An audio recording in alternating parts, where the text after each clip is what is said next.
Hi everyone, 270EHA19 here, and as you see in front of your screen here, this is my Samsung Galaxy S22 Plus phone. Brand new, out of the box. Spoiler alert, yes, I was able to set up the phone with the plastic still on it. So the plastic, I left it on the phone for the effect of the video. First, let's take a look at how this phone was packaged. As we look at the box itself, this box looks really bland. Really bland. In the future, I'm going to have to make a comparison video of the packaging of the Samsung Galaxy S10e versus the Samsung Galaxy S22 Plus, because this box over here looks very bland. And just like my new Google Pixel 6, the charger is missing. So the first thing that's from inside the package is the phone, obviously. And let's lift up the box and you'll see what's in there. First off, the SIM card ejector, because the phone no longer has an SD card slot. So this is now the SIM card ejector. Then we have the USB. Let me see if I could do this with one hand here. The USB-C to USB-C cable. And finally, what do we have here? Is the quick start guide and terms and conditions. So, yeah, it's quite interesting. And this is for all three models, the S22, S22 Plus, and the S22 Ultra. And what I have is the S22 Plus. So that's the packaging that you'll get from inside the box. Let's get the box out of the way and let's take a quick look at the phone. All right, so as we look at this phone feels massive and feels kind of hefty as well too. You compare this to my Samsung Galaxy S10e, and this phone feels really hefty. So let's look at the top of the phone. The top of the phone looks clean. The left side of the phone also looks clean. The bottom of the phone, as you see, is the SIM ejector tray on the left. And as you can see right over here, towards the center, is the USB-C port. And then towards the right is the bottom firing speaker. And then we look at the right, and the button I'm pointing to over here, this is the power button, and then right up above is the volume rocker. And then the top firing speaker, as you can see, looks sort of visible. Let me see if I could turn the phone towards the side. And this is the top firing speaker. It looks very, very, very minimalistic. So, yes. Now, the next thing we're going to do is, just for the video effect, we are going to take the plastic off the phone for the first time. And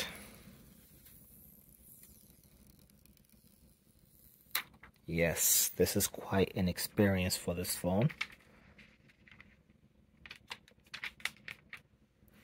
And let's see towards the front. What do we have towards the front? Yes. Let's take off the plastic from over here, from the front.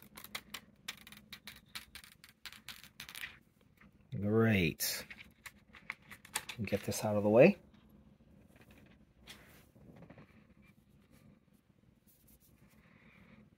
That's how the phone looks.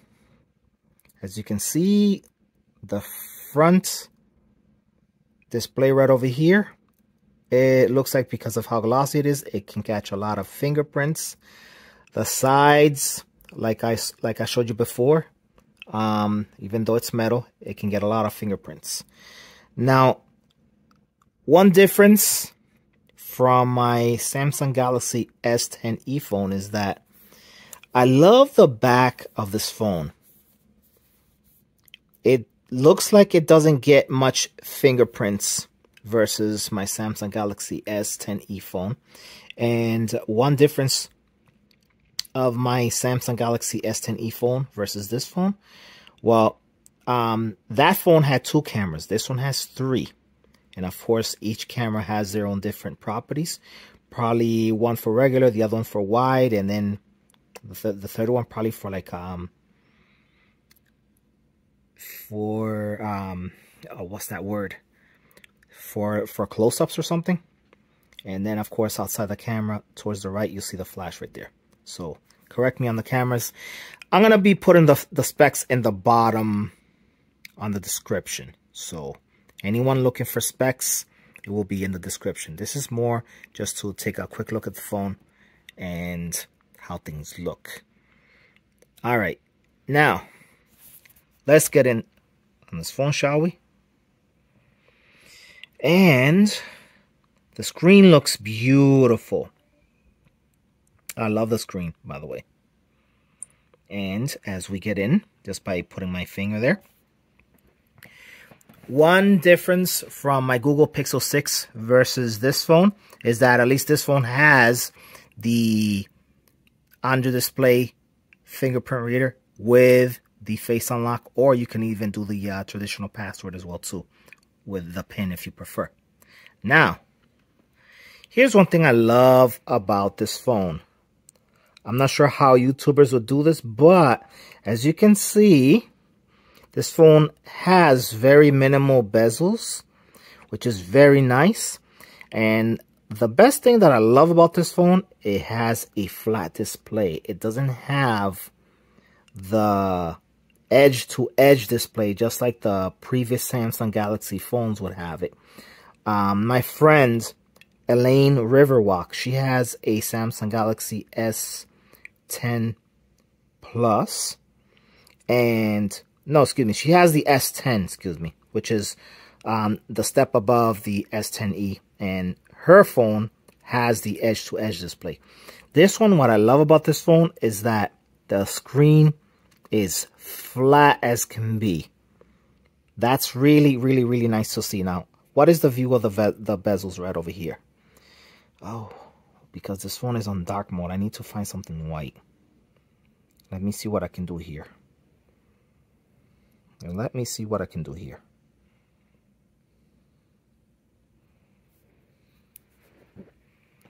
Oh, perfect, perfect.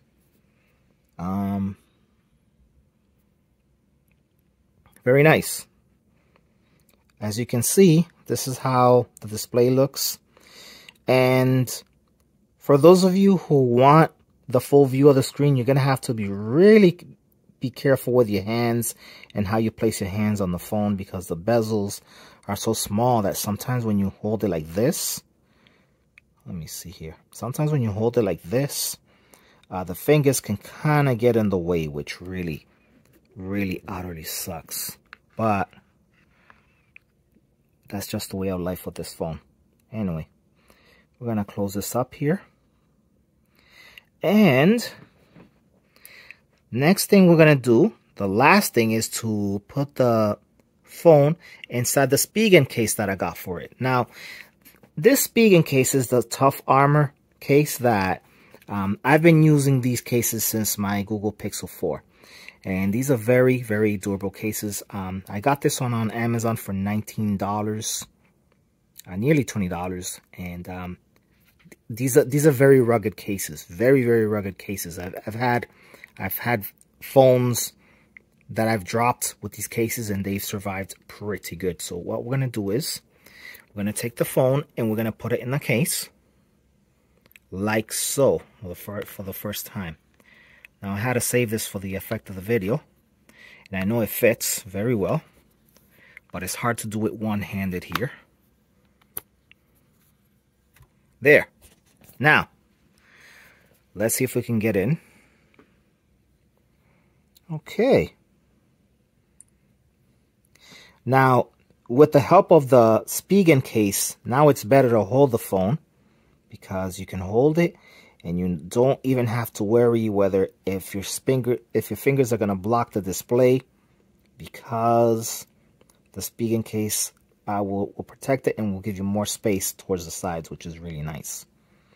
And because this display is massive, it's going to be a little bit hard to use the phone one-handed as it is. It's going to be really challenging, really challenging. But this is more of a two-handed phone with the size of this display. But however, the display looks beautiful. It's flat. The bezels are a little bit thinner than my Samsung Galaxy S10e. And if we look around, let's look around the phone here with the case on it really quick. And as you can see, the placement of the buttons, the placement of the port and bottom firing speaker. And as you can see on the top firing speaker with the center punch hole camera. And other than that, let me see the very top microphone. Really nice. And what I love about this case is that you can be able to use this as a phone that if you want to watch movies, you can do so just by taking the case and opening up the little flap that's over here. I'm going to open this up, and you can stand the phone like this. Now, you could only do this while the phone is horizontal, not vertical. But horizontal, this makes it perfect just in case if you want to watch movies or YouTube videos, etc., which is really nice. And let me just close this back up, and we're going to end the video here.